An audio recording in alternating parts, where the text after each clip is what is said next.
Well, we've opened up a can of worms with our Some Wise Guys Talking podcast.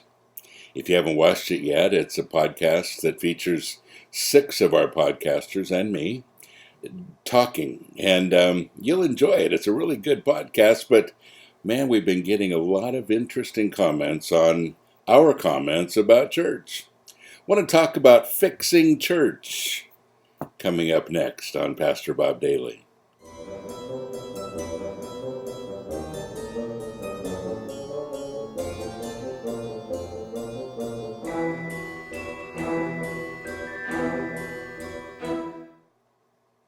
Well, there are a lot of people with a lot of strong opinions. And I get letters from people saying, you shouldn't talk against the church. After all, it's holy. Some people saying, my church is wonderful. When you talk about church, you shouldn't include everything because my church is great.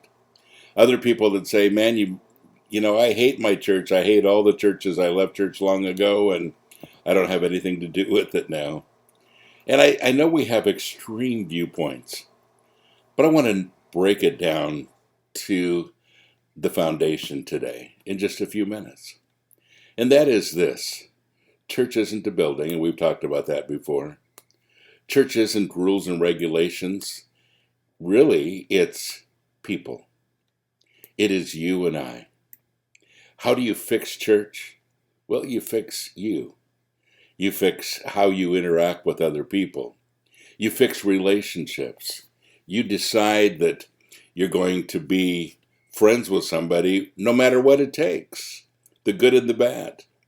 You decide that it's your responsibility to be your brother's keeper, to encourage him or her, to begin to dream with them, to begin to work in the community with them, to begin to serve with them. That's how we fix it. And we'll never fix it by deciding we need some new rules and regulations. Wow, I'm so tired of that. The other day on Twitter, I wrote, if there's one thing I could go back and do in my life, it would be to have less meetings. Organizational meetings, strategy meetings, et cetera, et cetera. Man, I'm tired of them. I just don't have them anymore. When we started the homeless ministry, I made a point not to ever have an organizational meeting, and after 11 years now, we never have. I like that part. And not that they're never needed sometimes, but I think sometimes we get caught up in the organization and we forget about, well, it's you and I. It's you and I. So when you strip it all down, you realize that church can be anywhere. It can be almost anything. It's where two or more are gathered in His name, period. What do you do when you're gathered? How do you interact when you're gathered? Well, the first foundation is love.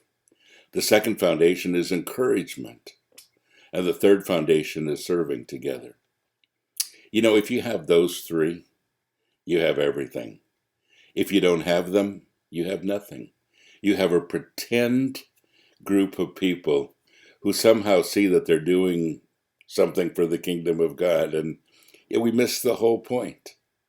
Where there is dissension, where there is backbiting, where the church becomes integrated within itself and not reaching out, you realize that we've missed those three things: love, encouragement, and serving together. I hope that you're part of a body of believers that does those three things, because when those three things are present, you have a healthy church. God bless you. Have a great day.